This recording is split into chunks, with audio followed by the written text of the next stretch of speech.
New Zealand versus Pakistan का आखिरी टी20 आज था, पांचवा टी20 था और वो खत्म हो चुका है और पाकिस्तान वो मैच बआसानी हार चुका है। और पहले स्कोर कार्ड आपको बताता हूँ, फिर उसके बाद बात करते हैं कि आज हुआ क्या है। इतना कुछ खास मतलब है नहीं कहने के लिए, जो मतलब ऐसी कोई नई चीज हुई नहीं है कि जो हमें पता नहीं थी।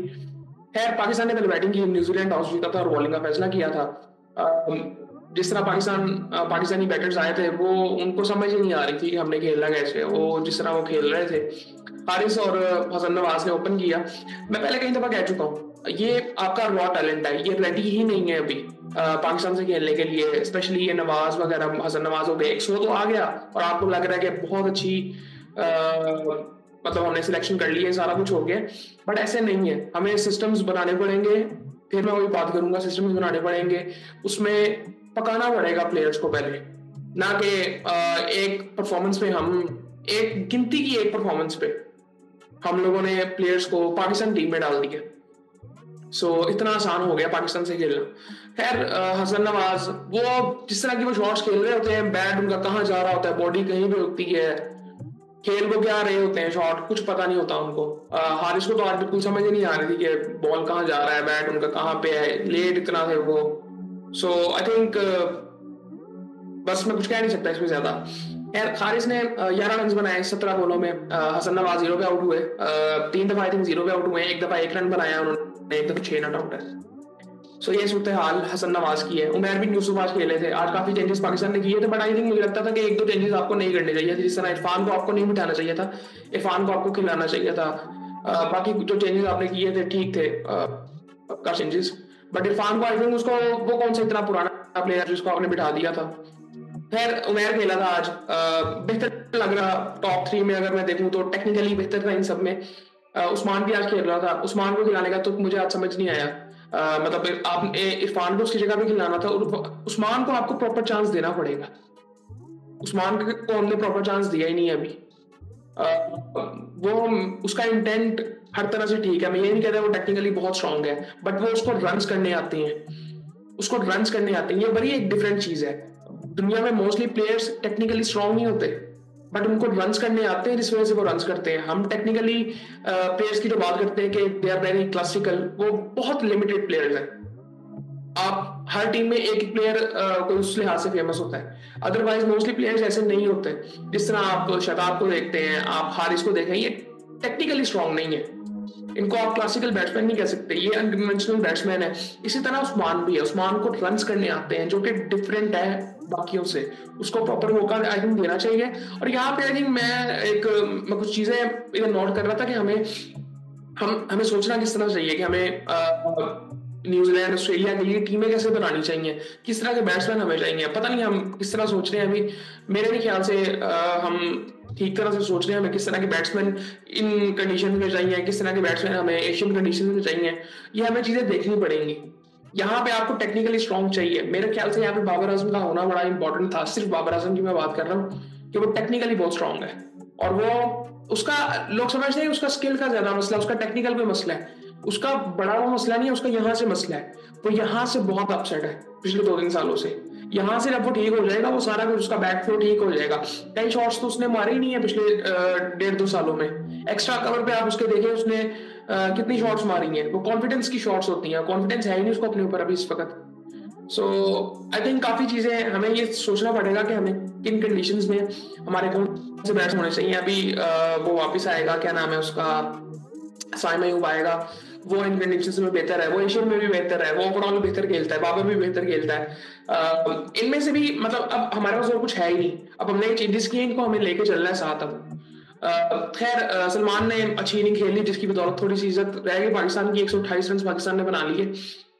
सलमान ने 51 रन बनाए 39 बॉलों में, 130 का स्ट्राइक रेट था। शुक्र है इसने रन बना दिए, वरना हम आउट हो रहे थे। और वो जो उन्होंने 10 ओवरों में आउट किया, वो उन्होंने 2-3 ओवरों में खत्म करना था मैच। 10 ओवर में उन्होंने मैच खत्म कर दिया अपना। उस्मान खान 7 रन बनाए, इसको प्रॉपर मौका देना पड़ेगा, और उसको हमें देखना पड़ेगा इसको खिलाना कहाँ पे है। ये बेसिकली टॉप ऑर्डर का बैट्समैन है। और खैर, मैं T20 में ये चीज मैं नहीं कहता कि आपको यहाँ पे आप जहाँ की बैट्समैन है वहां पे खेलना चाहिए, आपको फ्लेक्सिबल रहना पड़ेगा। और ये आई थिंक ये रहेगा भी, ये खेल लेगा, इसको कोई इतना मतलब नहीं होगा। अब्दुल समद आया, वो भी आउट हो गया था 4 रन बना के। शादाब खान ने 28 रन बनाए और वो बड़ा सेटिस्फाई लग रहा था अपनी उस इनिंग से। और वो जब वो फील्ड में उसका नजर आ रहा था, उसका कैच उठा, उसको कोई मसला नहीं था, उसको पता था मैंने 28 रन कर दिए हैं। मुझे नहीं पता किस चीज के लिए, किस चीज की सेटिस्फेक्शन उसको है। जहादात खान को उसने भी 1 रन बनाया। खैर इसी तरह करके हम 128 रन हमने बना लिए। और न्यूजीलैंड की बॉलिंग की बात करें तो विलो रॉक ने 4 ओवरों में 29 रन दिए, कोई आउट नहीं किया। जैकब डफी ने 4 ओवरों में, ये तो हमें लेके ही बैठ गया है डफी। 2 आउट इसने किए 18 रन देके। बेन सीयर्स ने 4 ओवरों में 25 रन देके 1 आउट किया। इश सोधी ने 4 ओवरों में 32 रन देके 1 आउट किया। जिमी नीशम ने 5 आउट कर दिए। सीरियसली मैं तो ये देख के हैरान था कि उसने 5 आउट कर लिए हमारे खिलाफ। 4 ओवरों में उसने 22 रन देके 5 आउट किए उसने। उसके बाद पाकिस्तान ने जब बॉलिंग स्टार्ट की तो सही, मतलब उन्होंने फेंटी लगाई फिर पाकिस्तान को। पहले ओवर में जहादात खान को 18 रन पड़े, दूसरे ओवर में अली को 14 रन पड़े, फिर हारिस आया, उसको भी मार पड़ी, 12 आई थिंक उसको रन पड़े थे। सो टीम साइफर्ट ने 97 रन बनाए, 97 बनाए। 131 करना था, 131 उन्होंने किया, जिसमें से 97 टीम साइफर्ट ने बनाए हैं। 38 बॉलों में 255 का स्ट्राइक रेट। APL चल रहा है, उसमें हम बैटिंग की बात कर रहे हैं, तो इधर ये हमें अकेला मार रहा है। फिर एलन ने 27 रन बनाए। वरना पिछली सीरीज अगर आपको याद हो, जहाँ पे रिजल्ट तो हमारे सेम ही थे 4-1, यहाँ पे भी 4-1 किए। वहां पे ये इसने हमें बहुत मारा था, टीम साइफर्ट ने, गैरफिल एलन ने। इस दफा टीम साइफर्ट ने बहुत मारा है। मार्क चैपमैन जल्दी आउट हो गया था, सुफियान ने 2 ओवर किए, अच्छी बॉलिंग की थी उसने। अब ये ना कहने लग जाना कि यार वो पता नहीं क्या है, ये वो फला। तरीके से प्रोसेस को फॉलो करें, सिस्टम्स बनाएं। उस पर फोकस अभी हमारा है नहीं, कोई बात नहीं कर रहा डोमेस्टिक की। जहादात खान ने 2 ओवर किए, 43 रन दिए, 21 की इकोनॉमी, 21.5 की इकोनॉमी। मोहम्मद अली ने 2 ओवरों में 27 रन दिए। हारिस रऊफ ने 2 ओवरों में 22 रन दिए। सुफियान मुकीम ने 2 ओवरों में 6 रन देके 2 आउट किए। डिसेंट बॉलिंग कर रहा था, पहला मैच था इस सीरीज का उसका। शादाब खान ने 2 ओवरों में 33 रन दिए, 28 उसने बना लिए तो 33 उसने खा भी लिए 2 ओवरों में। सो ये सूरत हाल थी। इसके अलावा मुझे नहीं लगता कि मुझे बात करने की जरूरत है। सारी बातें मैं पहले कर चुका हूँ, कोई ऐसी नई चीज मैं आपको बताने नहीं लगा कि जो मैंने पहले बात की नहीं है। बड़ी सीधी सी बात है, हमें प्रोसेसेस बनाने पड़ेंगे, उनको फॉलो भी करना पड़ेगा। फिर जब तक वो नहीं होगा, कुछ नहीं होगा, आपके रिजल्ट ऐसे ही आएंगे कि हम एक सीरीज में खुश हो जाएंगे, एक सीरीज में हम कहेंगे जी हम किसी काबिल ही नहीं है।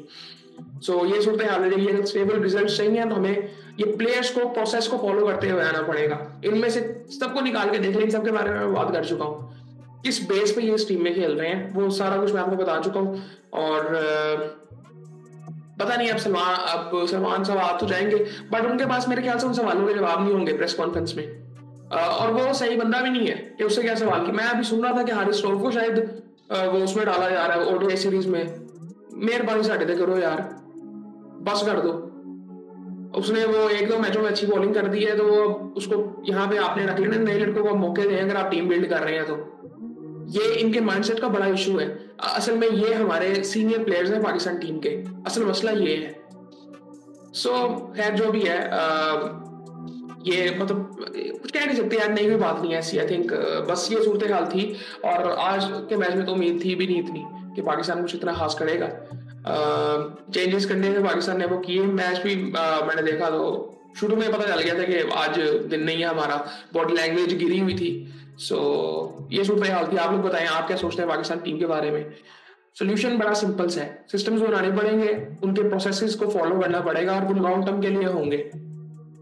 और मैरिट में हर चीज होनी चाहिए, जब तक वो नहीं होगी कुछ नहीं हो सकता। बाकी फिर आपसे बात होती है।